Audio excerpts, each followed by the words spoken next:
मेत्ता भावना। इस मेत्ता भावना को मेत्ता यानी मैत्री, ये संस्कृत शब्द है। और ये जो संस्कृत शब्द है, प्रिय व्यक्ति के बारे में व्यक्त होने वाली भावना, उसको मैत्री कहते हैं। तो भगवान बुद्ध कहते हैं आपकी मैत्री विश्व के जैसे अमर्याद चाहिए, और आपके विचार भव्य और अमर्याद चाहिए, उसमें द्वेष का अंश भी नहीं चाहिए। इसी से मैत्री की महानता ख्याल में आती है। ऐसा धम्मपद में ये कहा है, दिवा तपति आदित्यो रति आबाती चंद्रमा सनदो खतयो तपति छाई तप तो ब्राह्मणो अब सब मुहूर्त बुद्ध तपति तेजसा। अर्थात दिन में सूरज चमकता है और रात में चंद्रमा, और जो राजा है उसके माथे पे राजमुकुट होता है तो उसको बहुत महत्व प्राप्त होता है, और जो ध्यान साधना करते हैं उसको ब्राह्मण कहते हैं, यानी श्रेष्ठ मानव कहते हैं। लेकिन बुद्ध तो अपने तेज से रात और दिन चमकते हैं, और वो जो प्रकाश है भगवान बुद्ध का, वो उनके मेत्ता भावना का है, मैत्री का है। तो इसी से पता चलता है, अब 2500 साल से ये जो मैत्री का प्रकाश पूरे जगत पे फैला रहे हैं, और भविष्य काल में अगणित काल तक उनकी मैत्री का जाल, मैत्री का प्रकाश फैलाने वाले ऐसे तथागत भगवान बुद्ध है। तो उन्होंने ये मेत्ता भावना का खोज किया है। तो इसीलिए सभी जगत के सभी मानव उनके बहुत रूढ़ी है, ऐसे भगवान बुद्ध है। सभ्य सत्ता सुखी हो, इसका अर्थ है सभी प्राणी सुखी हो। मैत्री यानी सभी जीव मात्र के बारे में बंधुभाव रखना है। तो सभी जो मानव है उनके प्रति मैत्री करना, बंधु भाव रखना, मैत्री रखना, ये सबसे बड़ी इस दुनिया में सबसे बड़ी बात है। यदि किसी को सच्चा इंसान बनना है, जिंदगी में महान इंसान बनना है, और यदि खुद का विकास करना है, तो मैत्री नैतिकता के आचरण को में लाना है। मैत्री भाव यह मन में लाना सफिशिएंट नहीं है।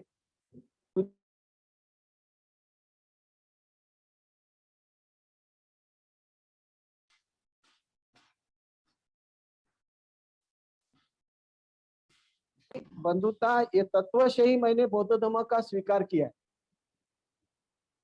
तो ये बात अपने सबके मन में आएगी, कितना महानता मैत्री भाव को है।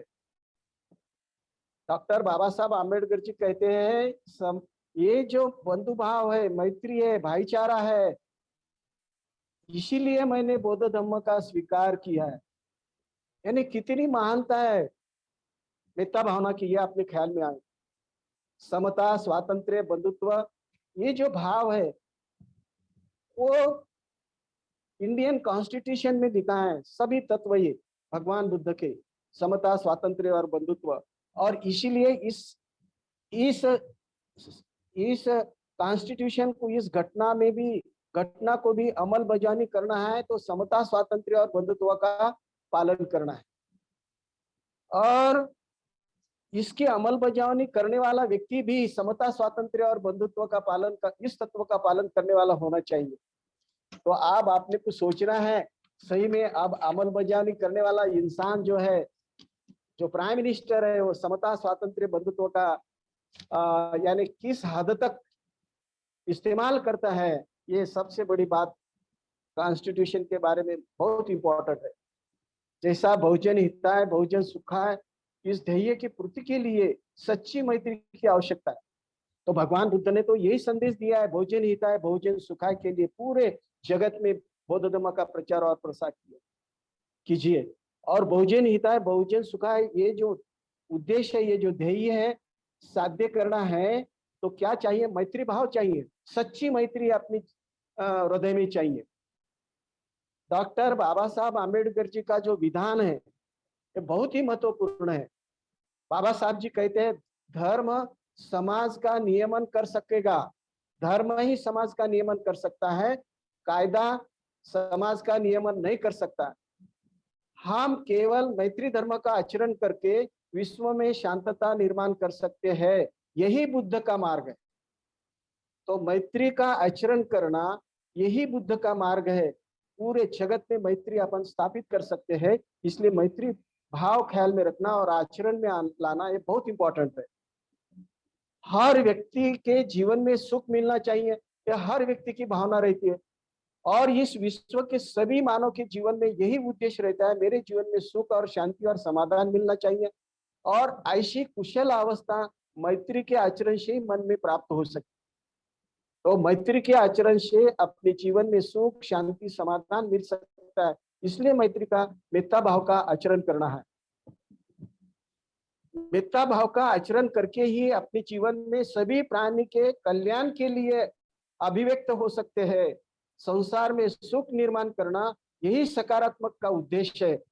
मैत्री भावना ब्रह्म विहार इसी से सकारात्मक भाव विकसित हो सकता है। मैत्री भावना के बारे में, मित्रता भावना के बारे में यानी मित्र सूत्र में कहा है, एक सूत्र है मित्र सूत्र में करणी सूत्र में, माता एता निय पुत्र आयुषा एक उत्तम मनु रखे एवं भी सब भूतेषु मानस भावय अपरिमाण। अर्थात माता अपनी जान भी देकर खुद के बच्चों का रक्षण कर सकती है, वैसी ही भावना पूरे जगत के प्राणी मात्र के बारे में अपने चित्त में चाहिए, वैसी भावना अपने चित्त में विकसित करना चाहिए। यानी इतनी मेता भाव अपने हृदय में विकसित करना चाहिए और उसी प्रकार सब प्राणी मात्र के बारे में अमर्याद प्रेम अमर्याद मैत्री विकसित करना चाहिए। इस गाथा से अपने ख्याल में आया होगा कि मैत्री की अवस्था कृत्रिम न होकर नैसर्गिक है। ये मैत्री भावना है ना, नैसर्गिक है, कृत्रिम नहीं है। और अपने अंतकरण में स्वतंत्रता, अंतकरण की स्वतंत्रता वह सब पुण्य कर्म को खुद में समाकर चमकती है। इसी को मेत्ता भावना कहते हैं। सभी प्रकार के पुण्य कर्म अपने खुद में समाकर वो चमकती है। यह तथागत ने भिक्षुओं को दिया हुआ उपदेश सबके लिए है, अब सभी मानव के लिए है।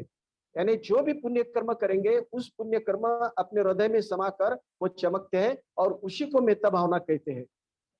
उर्गेन संरक्षित जी ने खुद के जीवन में मैत्री का आचरण करके एक खुद का मिसाल उन्होंने पेश की है। उन्होंने अपने चिंतन से प्रेरणा से मेत्ता भावना विकसित की है। और बहुत लोग तो क्या करते, बहुत लोगों को तो मैत्री का अर्थ मालूम है लेकिन मैत्री आचरण में लाते नहीं है। लेकिन भंते उर्गेन संरक्षित जी ने त्रिरत्न बौद्ध महासंघ में एक गोल्डन नेट स्थापित की है और गोल्डन नेट पे पूरे समुचे यानी 55 देश में इसका कार्य रात और दिन चल रहा है। तो इसीलिए ये मेत्ता भावना ये बहुत इंपॉर्टेंट है। इसी से प्रेरणा भंते उर्गेन संरक्षित जी ने हम सभी को दी है। मैत्री का आचरण करने वाला व्यक्ति मन में क्रोध भाव नहीं रखता और उसके साथ साथ वो क्या करता, वैरभाव कभी नहीं रखता, शत्रु का बदला न लेते हुए प्रेम से जीतने का प्रयास करता है। मैत्री की भावना भय से या किसी के दबाव के कारण मैत्री करना, उसको मैत्री नहीं कहते, सच्ची मैत्री नहीं करते हैं। कहते मैत्री यह शौर्य का वीर्य का प्रतीक है। मैत्री है इसलिए करुणा है। महामैत्री यह बुद्धत्व का गुणधर्म है। साने गुरु जी कहते हैं खरा तो एकच ही धर्म जगाला प्रेम अर्पावे। यानी पूरे जगत के साथ मैत्री भाव रखना यही धर्म है, सच्चा धर्म है, ऐसे साने गुरु जी कहते हैं। एक धम्मपद है 78 नंबर का, न भजे पाप के मित्ते न भजे पुरी साध में भजेत मित्य कल्याणे भजेत पुरुषोत्तमे। अर्थात जो पाप कर्म करने वाला जो व्यक्ति है उसके साथ मैत्री कभी नहीं करना चाहिए। और जो मूर्ख है, ऐसे व्यक्ति के साथ भी उसकी उसकी मैत्री कभी नहीं करना चाहिए। और किसके साथ मैत्री करना चाहिए? जो कल्याण करता है, अपने जीवन का कल्याण करता है, ऐसे कल्याण मित्र के साथ मैत्री करना है। और जो श्रेष्ठ मानव है, श्रेष्ठ आचरण करने वाला जो मानव है, उसके साथ मैत्री करना है। तो इसी से अपने को पता चलेगा कि मित्रता भाव कितना श्रेष्ठ है, मैत्री कितनी श्रेष्ठ है, ये अपने ख्याल में।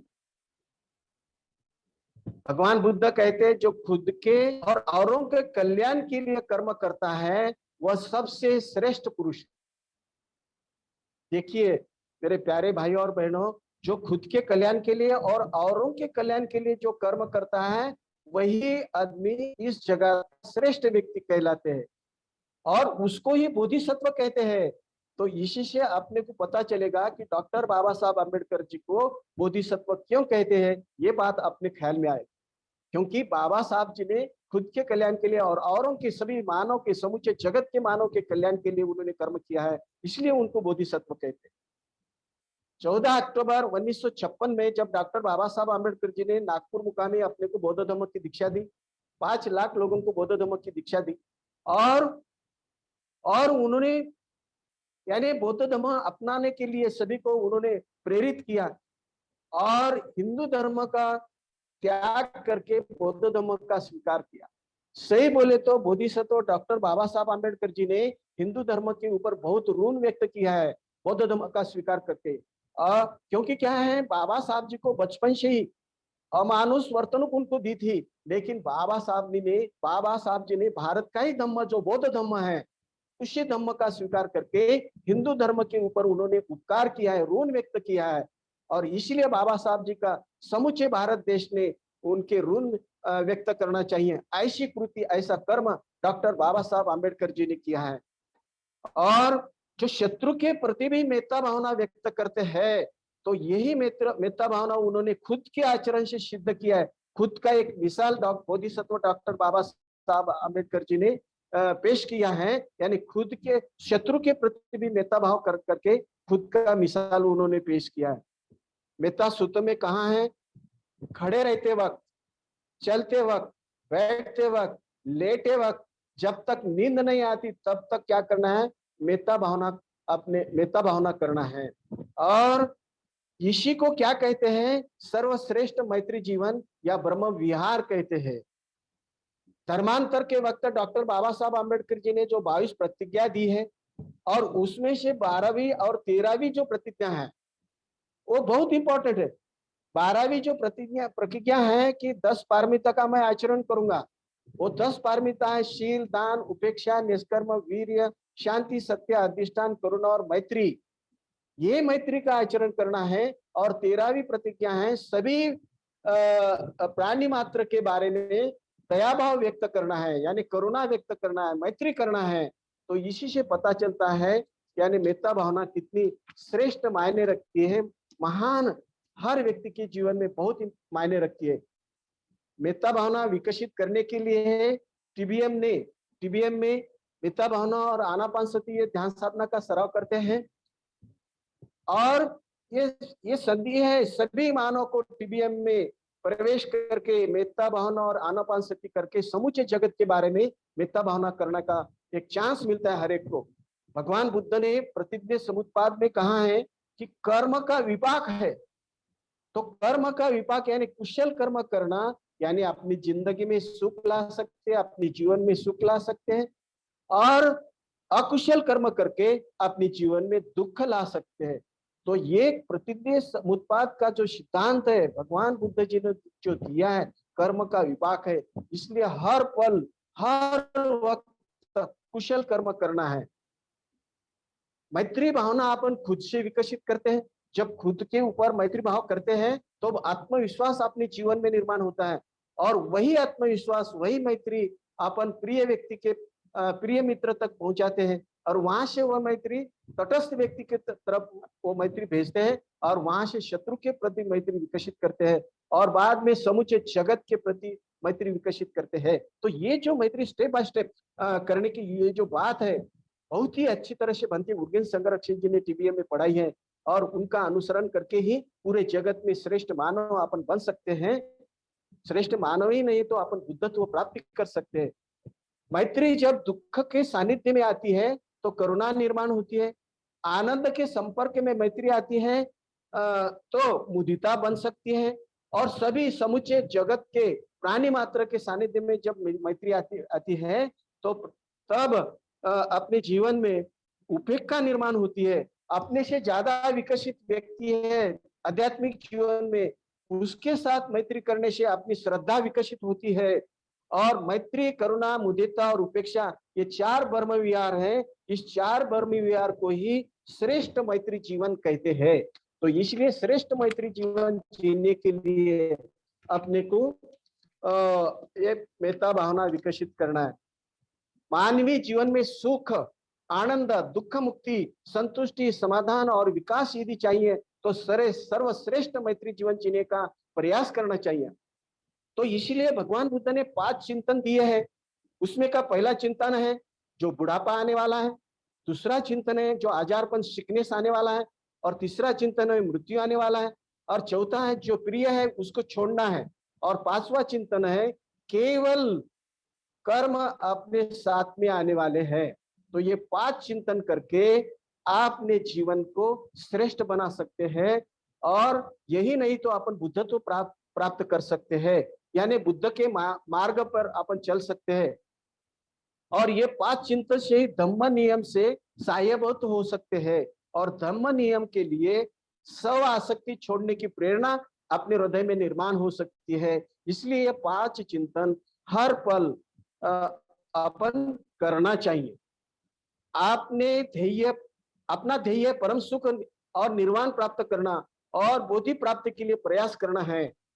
जो प्रोफेसर पी लक्ष्मी नरसू, इनका इसेंस ऑफ बुद्धिज्म, इसका हिंदी अनुवाद किताब है बौद्ध धर्म का सार। इस ग्रंथ में उन्होंने कहा है जब तक मन में करुणा न हो, अनासक्ति न हो और परोपकार की भावना न हो, कोई भी इंसान बोधि प्राप्त नहीं कर सकता है। इसलिए अपने जीवन में करुणा विकसित करना है, अपने जीवन में अनासक्ति विकसित करना है और परोपकार की भावना विकसित करना है, तो अपन बोधि प्राप्त कर सकते हैं, बुद्धत्व प्राप्त कर सकते हैं, निर्वाण प्राप्त कर सकते हैं। इसीलिए सत्यतापूर्ण आचरण आवश्यक है। इस सब बातों के लिए सत्यतापूर्ण आचरण ये बहुत मायने रखते हैं। श्रेष्ठतम मैत्री जीवन जीने का प्रामाणिक प्रयत्न करने की सही मायने में जरूरत है। तो मेरे प्यारे भाई और बहनों, आपने बहुत ही शांत चित्त से मुझे सुन लिया, इसलिए मैं आप सभी का बहुत बहुत धन्यवाद करता हूँ। और आगे की कार्यवाही आदरणीय ब्रह्मचारी बोधि प्रकाश जी